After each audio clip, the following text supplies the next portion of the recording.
Say hello to the champ, to the featherweight GOAT. Here we go. Thank you, Alexander Volkanovski. Woo! Can I tell you guys how excited I am that this man was able to get his belt back? And we're facing Lopez, Diego Lopez. And I gotta say, man, look, there's so much to talk about with that fight, man. So much to talk about. First of all, I don't know what the Mexican stream that I watched it on was, but I just want to say thank you very much to that stream, because I did not stutter even once, and I was able to check out the entire main card. So major props. I have it saved.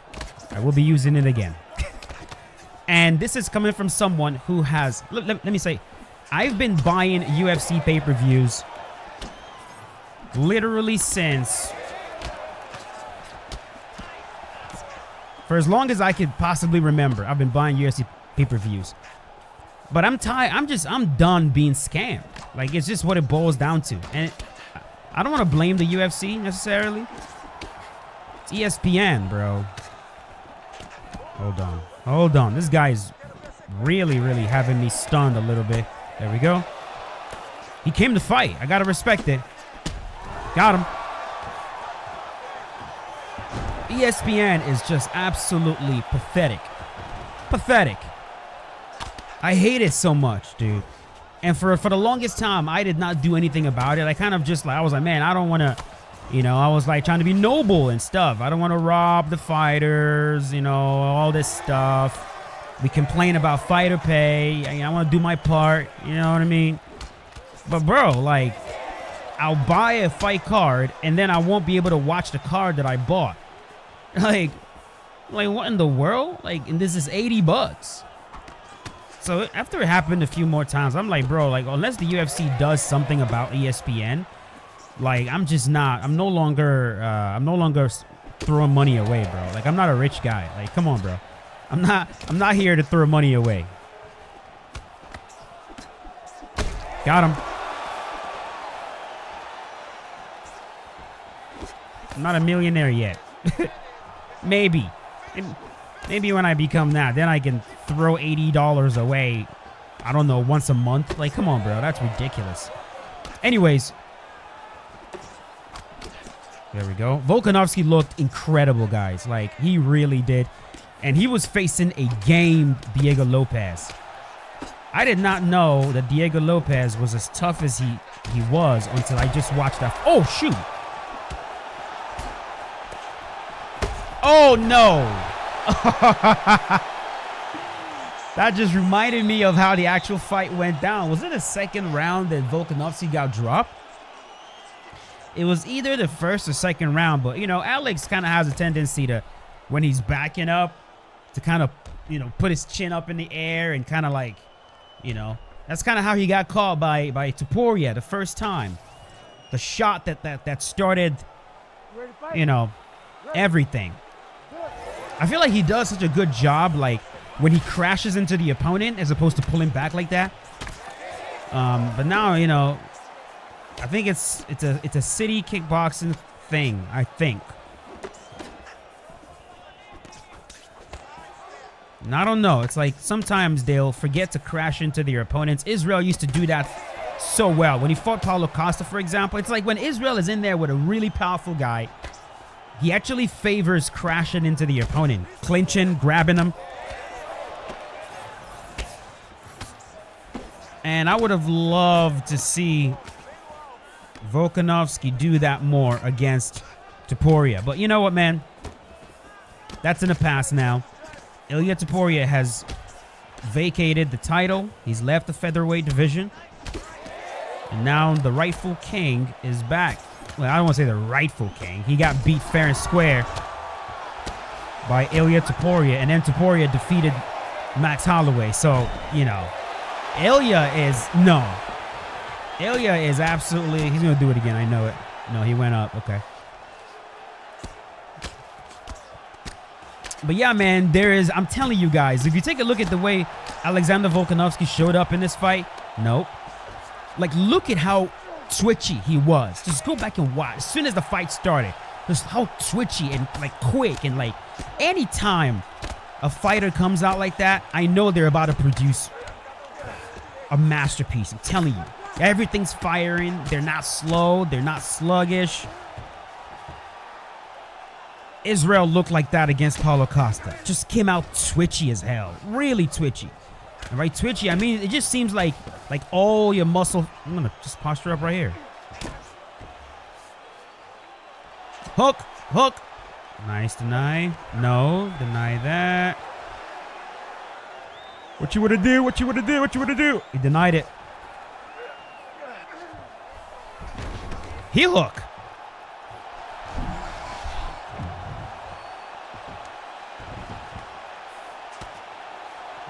Let's go half guard here. No.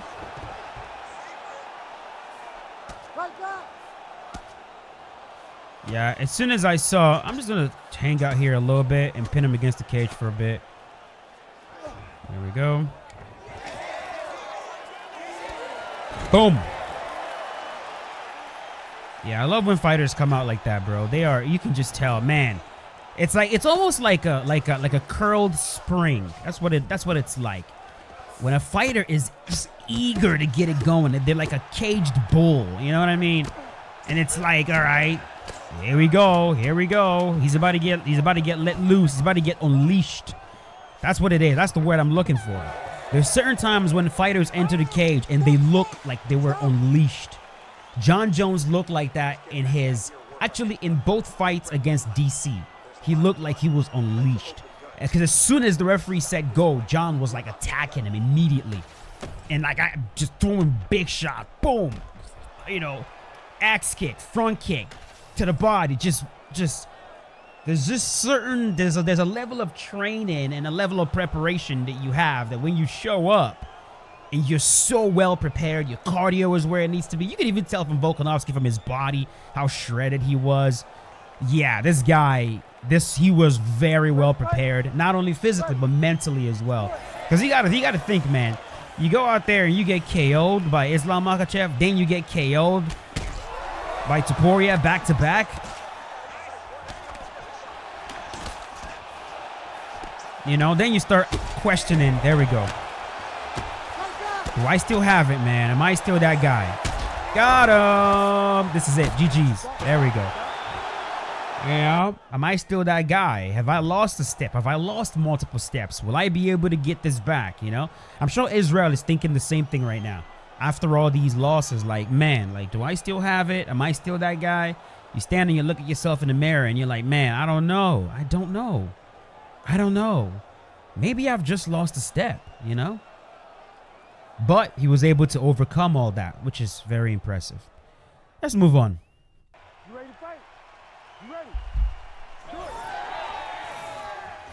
Thank you very much.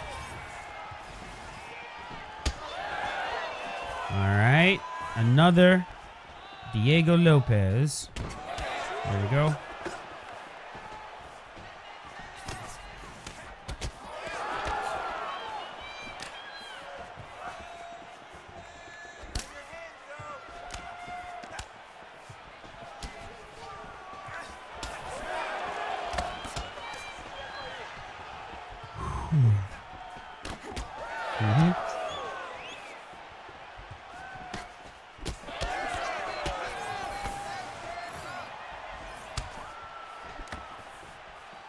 Okay. I think I got you.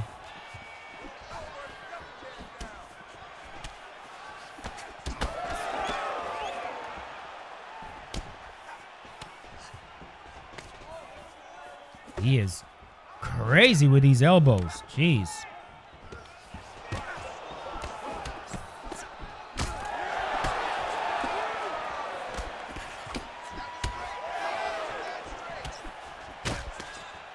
Now I'm cut.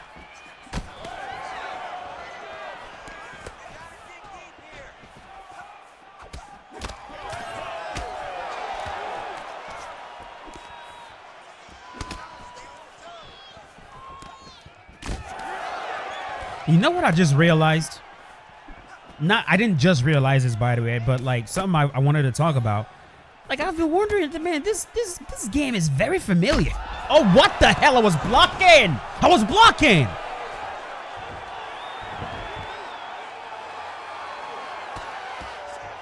Sorry, Grandma.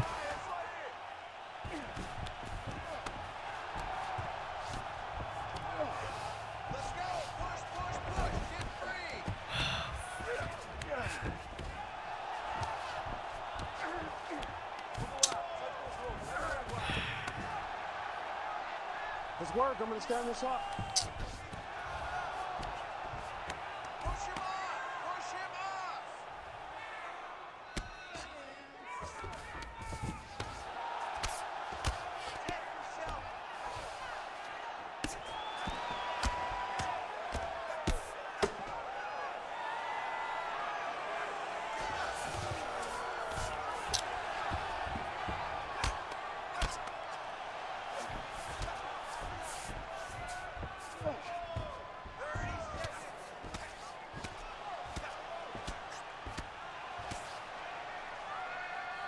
Dude, I'm like so annoyed right now, bro. Oh my God.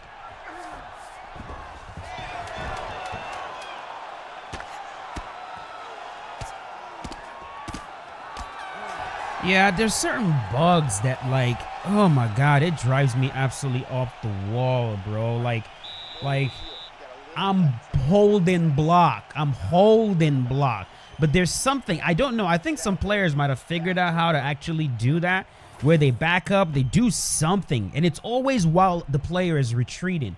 While they're retreating, they do something. They do something that, like, next thing I know, my fighter is no longer blocking and I get head, and it's always the head. I always get head kicked. Bro, I ain't touching your gloves, bro. Like, I'm like tilted beyond belief right now. And I'm not even trying to blame you for this, bro, but like, oh my God, I hate that so much. But yeah, I was saying, I've been trying to figure out why this game is so familiar to me. And yeah, I know. Like, bro, what are you talking about? You've been playing this game for like a few years. I know. What I mean is, it's been familiar. It's gotten more familiar now. Now that more players are embracing the slip meta. And the reason why this is familiar is because this was literally exactly the dominant meta in UFC Undisputed 3. Right here. This was the dominant meta in UFC Undisputed 3. And it was one of the things that we were complaining about. Everybody was like Anderson Silva. You know what I mean? Fascinating stuff. And the reason why it's like that is because just like UFC 5, Undisputed 3 was using an analog system with their head movement. Not analog, a digital system with head movement. There we go. Analog is Fight Night Champion. UFC 2 is analog as well. But there's got him. GG's. But when the game uses a system where things are calculated, right? So it's like, okay, if I duck, then the game calculates I'm supposed to land this. That system is not analog. It's not like a physics-based style system. It's more math. There's math going on underneath the hood, you know, to make, okay, to say, all right, you were able to evade that. All right, you should be able to land this counter. All these little calculations. UFC Undisputed 3 was used the same system of head movement. It was the same flick system, right? And so that's why UFC Undisputed 3 had this exact same slip meta. Although the slip meta in UFC 5 is, it's pretty much the same exact thing. Now that I think about it, it's literally the same exact thing. Even the way like people are like, they throw it and they slip, they throw, they slip. It's literally the same exact thing. Fascinating. Maybe I'll react to one of my older UFC Undisputed 3 online matches so you guys can kind of see what I mean. All right, let's do one more. Ready to fight? Yeah, we're facing Conor McGregor.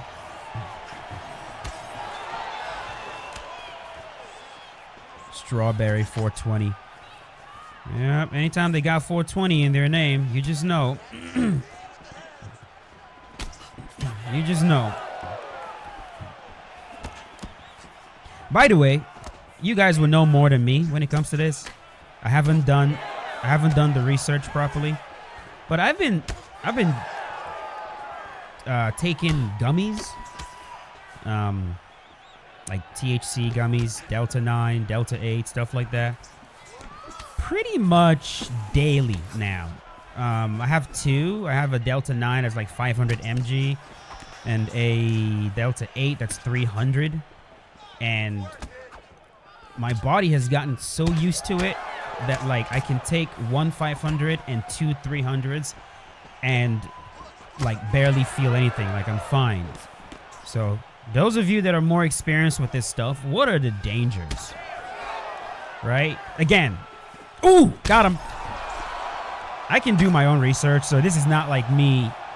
I'm not saying I can't do it. I'm just like, just trying to get some conversation out of you guys. What are the dangers of taking this stuff every single day? I kind of heard about like it could affect your testosterone, maybe.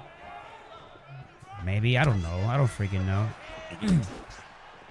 But I like it because like, man, it calms me, bro. Like it just, you know, it's nice and calming, nice and relaxing. I know I have issues with anxiety. I've always had it, you know.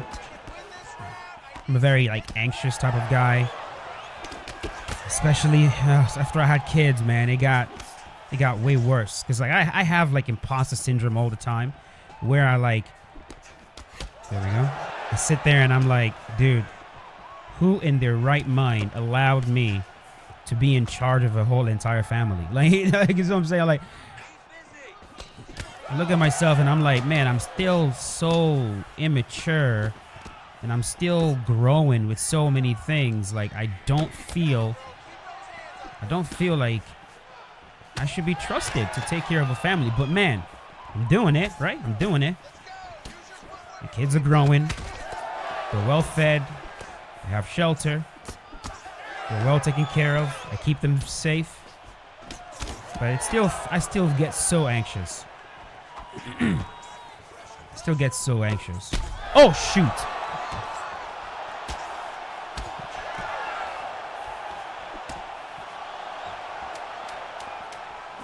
And it got worse as soon as I turned like 31. I think a lot of this stuff, like these like crises of identity and stuff, it all gets worse as I get older. But it's more like, I feel like it's happening now because I'm just getting wiser as well. Like I'm realizing certain things. Like it dawned on me, like, man, like I look at my kids and I'm like, there's only 3 options when it comes to how life is going to go. There are only 3 options. Option 1, we all die together. You know what I mean? Me, my kids, everyone. So we don't have to witness each other. Or option 2 is they watch me die, which is what's preferred. And the worst option is I have to bury my own kids. See the kind of stuff that causes me anxiety? Like there we go. I sit there thinking about stuff like this and I'm like, I literally found myself freaking out. Like, oh my God.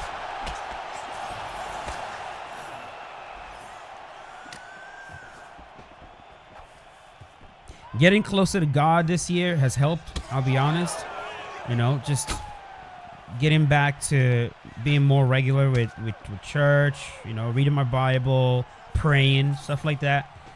Stuff like that has helped quite a bit. But at the same, it's still there. It's still there. So I'm so bored of this fight, bro. I am so bored. Like I've knocked this guy down, and he's just trying to play the statue of God experience with me. And I'm so bored of this, bro.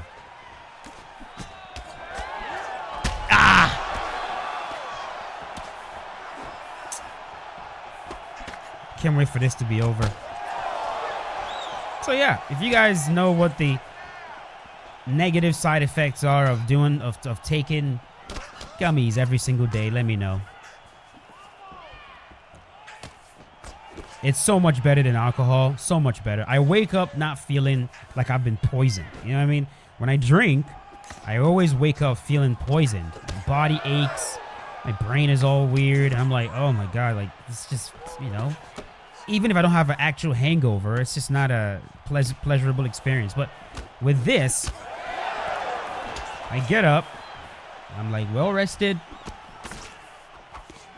I might feel a little groggy, but either way, I'm fine. So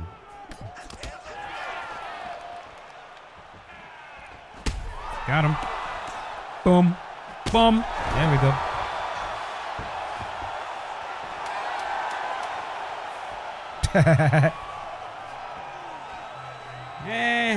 All right.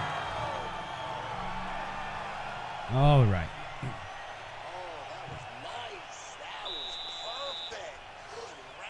Ooh-wee. Yeah. So, anyways, I kind of went on a weird tangent. We were talking about Alexander Volkanovski. Yeah, man, I'm so glad he was able to get that belt back. I thought the performance was incredible. At one point, he said he got punched in the eye. It was his left eye, and he lost vision. And man, you could tell because he was like retreating, backing up, trying to get the vision back. Dude, I've never had anything happen to me where I lost vision in one eye. Let me tell you guys, I'm so obsessed with my vision, as in like, I feel like one of the worst things that could happen to a person. Like, I still don't know which is worse. Losing your vision or not being able to hear anything. Like, I still don't know what's worse. Right? Like, if you were deaf and the world was silent. Oh my God. Can't hear your family's voice, you know, but you can still see where you're going. Got him. You know what I'm saying? You can still see where you're going. You can still see your loved ones.